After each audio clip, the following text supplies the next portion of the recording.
তো বন্ধুরা, আজকে তোমাদের জন্য বাংলার প্রথম পত্রে অপরিচিতা গল্পে রবীন্দ্রনাথ ঠাকুরের এই গল্পটা আমি পড়ে শোনাবো। মনোযোগ সহকারে আমার কথাগুলো শোনো। তোমরাও না পড়েও বইটা আমার কথা শোনা, তোমরা সৃজনশীলে মার্ক করতে পারবা, অ্যান্সার ফুল করে আসতে পারবা। ভালো লাগে আমার চ্যানেলটা সাবস্ক্রাইব করবা।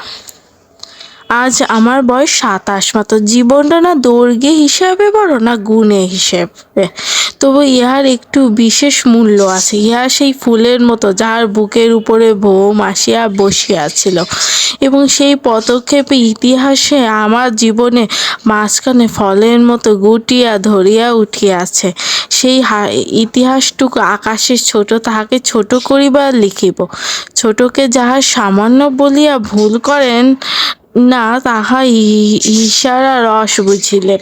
কলেজ যতগুলো পরীক্ষা পাশ করিবার সব আমি চুকিয়াছি।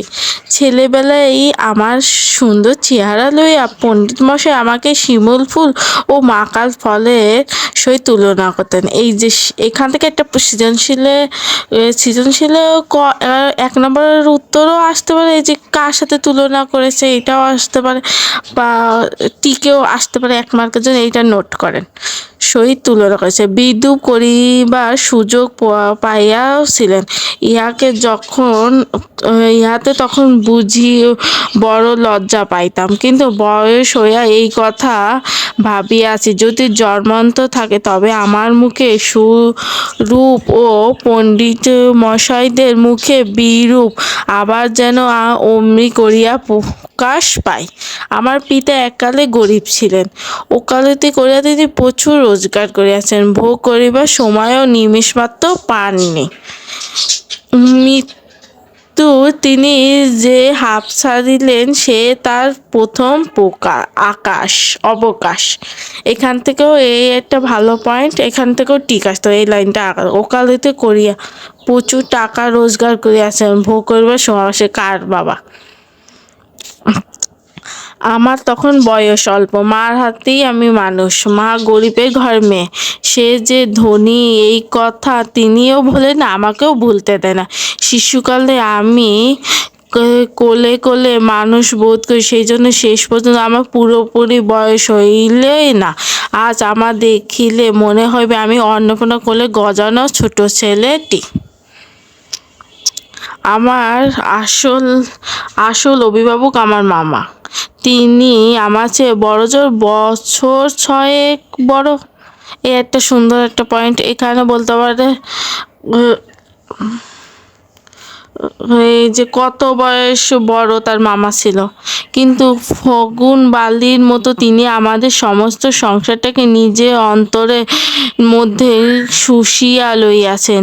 তাকে না গুড়িয়া এখনকার এক গুম্ব রস পাইবার জোরও নাই।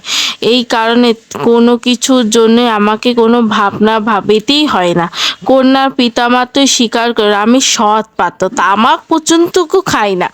ভালো মানুষ হইবার কোনো ঝাঞ্ঝনাটাই নাই, তাই আমি নিতান্তই ভালো মানুষ। মামা আদেশ মানিয়া চলিবার ক্ষমতা আমার আছে, বস্তু না মানিবার ক্ষমতাও আমার নাই। অন্তঃপুরে শাসনে চলিবার মতো করিয়া আমার প্রস্তুত হইয়াছিল। যদি কোনো কন্যা সম্ভা হন তবে সেই সুলক্ষণটি স্মরণ রাখিবেন। অনেক বড় ঘর হইতে আমার সম্বন্ধ আসিয়াছিল, কিন্তু মামা যিনি পৃথিবী আমার ভাগ্য দেবতা, প্রধান এজেন্ট, বিবাহ সম্বন্ধে তার একটা বিশেষ মত ছিল। ধনীর কন্যা তার পছন্দ নয়। আমাদের ঘরে যে মেয়ে আসিবে সে মাথা হেট করিয়া আসিবে, এই তিনি চান। অথচ টাকার প্রতি আসক্ত তার অস্থিমজ্জা জড়িত। তিনি এমন বেশ্যায় চান যাহার টাকা নাই, অথচ যে টাকা দিতে কুসুম করিবে না। যাই হোক, শোষণ করা চলিবে না, অথচ বাড়িতে আসলে গুড়গুড়ি পরিবর্তে বাতা হুক্কা তামাক দিলে তার নালিশ খাটিবেও না। আমার বন্ধু হরিশ কানপুরে কাজ করতেন। সে ছুটিতে কলিকাতা আসি আমার মন উতলা করিয়া দিল। সে বলল, হে মেয়ে যদি বল, একটি খাসা মেয়ে আছে। কিছুদিন পূর্বে MA পাশ করেছি। এ একটা গুরুত্বপূর্ণ লাইন। সামনে যতদূর পর্যন্ত দৃষ্টি চলে ছুটি ধুধু করিতেছে, পরীক্ষায় নাই ও উমেরিও নাই, চাকরি নাই, নিজের বিষয় দেখিবার চিন্তাও নাই, শিক্ষাও নাই, ইচ্ছাও নাই। থাকবের মতো ভিতরে আছেন মা আর বাইরে আছেন মামা।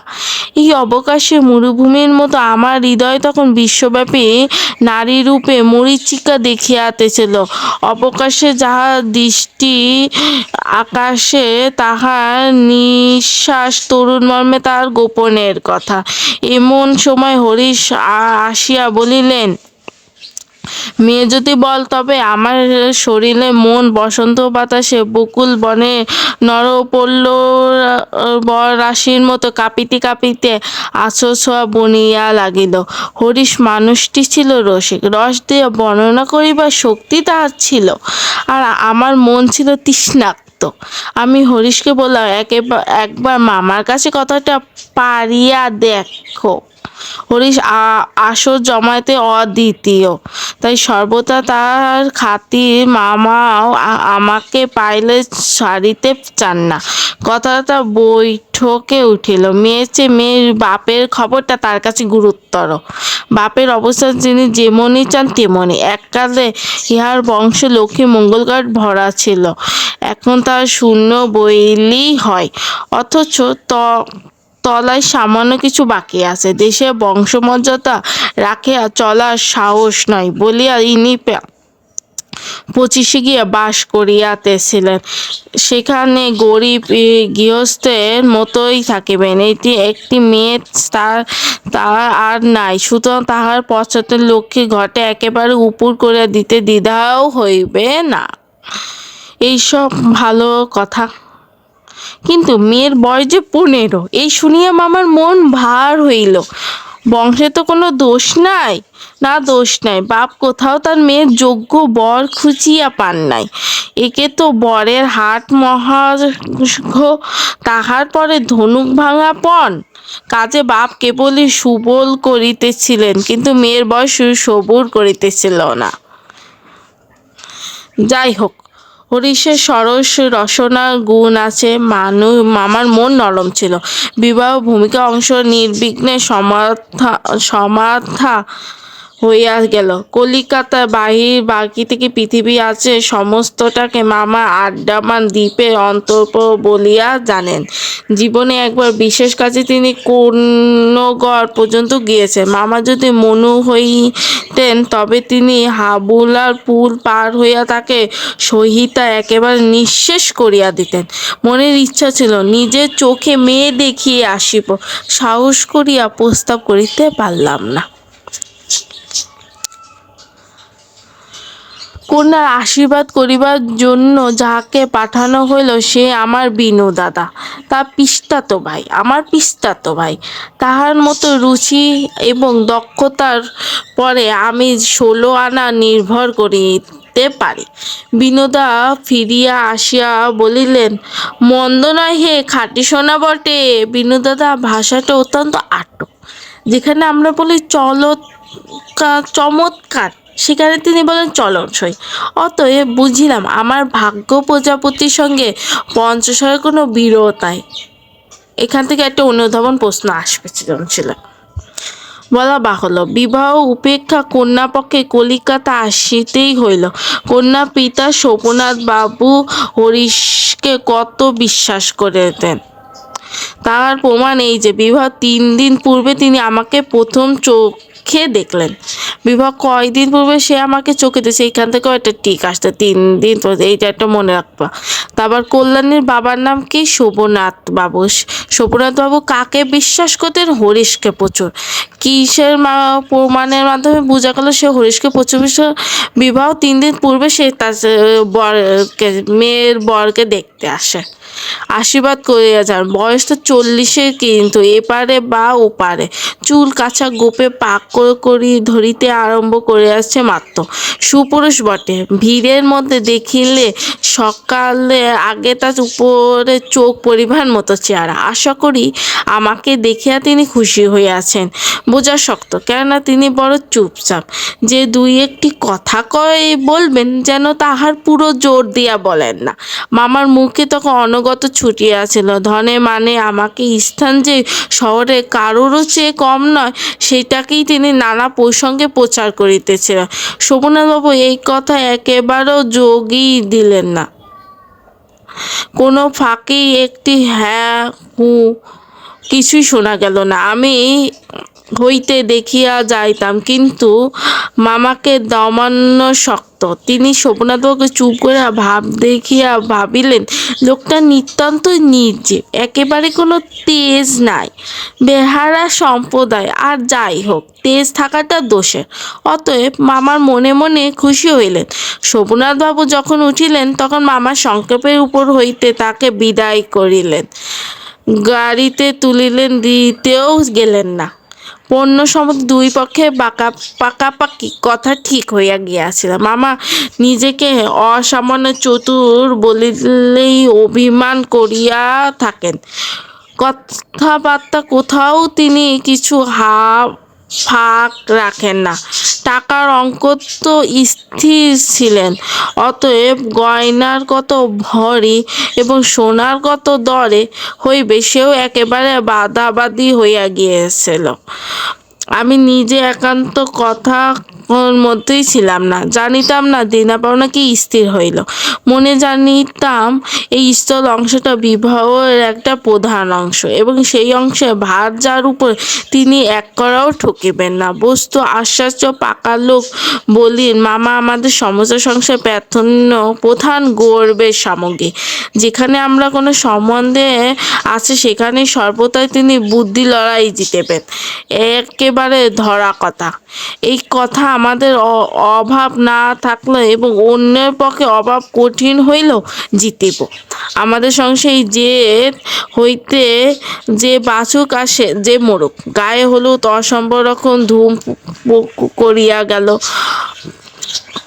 বাহক এত গেল যে আমরা অদম সুমারি করিতে হইল, কেরানি রাখিতে হয়, তাহাদিগকে বিদায় করিতে অপর পক্ষকে যে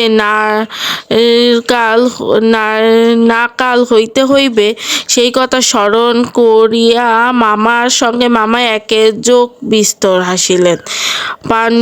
ব্যান্ড, বাঁশি, শখের কনসার্ট প্রভৃতি যেখানে যত প্রকার উচ্চ শব্দ আছে, সমস্ত একসঙ্গে মিশা বর কোলাহ মতো হস্তি দ্বারা সঙ্গীতে সরস্বতী পদ্মবন দলিতে বিদলিত করিয়া আমি তো বিবাহ বাড়িতে গিয়া উঠিলাম। আংটিতে হাতেতে জড়ি জড়াতে আমার শরীর যেন গয়নার দোকানে নিলাম ছড়িয়া বলিয়া বোধ হইল। তাদের ভাবি যাওয়ায় এর মূল্য কত, সেটা যে কত পরিমাণ সর্বাঙ্গে স্পর্শ করিয়া লিখিয়া ভাবি শ্বশুরের সঙ্গে মোকাবিলা করিয়া চলিয়া আসে। মামা বিবাহ বাড়িতে ঢুকিয়া খুশি হইলেন না। একে তো উঠানটিকে বরযাত্রীতে জায়গা সংকুলান হওয়া শক্ত, তাহার পরে সমস্ত আয়োজনে নিতান্ত মধ্যম রকমের। ইয়ার পরে শোভনাথ বাবু ব্যাপারটাকে নিহাত ঠাট্টা, তার বিনয়টা অযস্ম নয়। মুখে তো কথাই নাই, কোমরে চাদর বাঁধা, গলা ভাঙা, টাক পরা, মিশকালো এবং বিপুল শরীরে তার উকিল বন্ধু যদি নিয়ত হতে জোড়া হেলায় নির্মতা বিশ্বহাস্য। গত বছরে কনসার্ট পার্টি কলকাতা বাজিয়া হইতে শুরু করিয়া বকলতে প্রত্যেককে বারবার প্রচুররূপে অভিষিক্ত করিলেন না। জিততে হবে গড়ে, এটা এক এসপার ওসপার হইতো। আশা করি আজকে আমার এই গল্পটা পড়ে আপনার মূল ভাবটা বুঝতে পেরেছেন। অন্য আরেকটা বাকি অংশটা আমি আরেকটা ভিডিওর মাধ্যমে আপনাদের কাছে নিয়ে আসবো। ধন্যবাদ।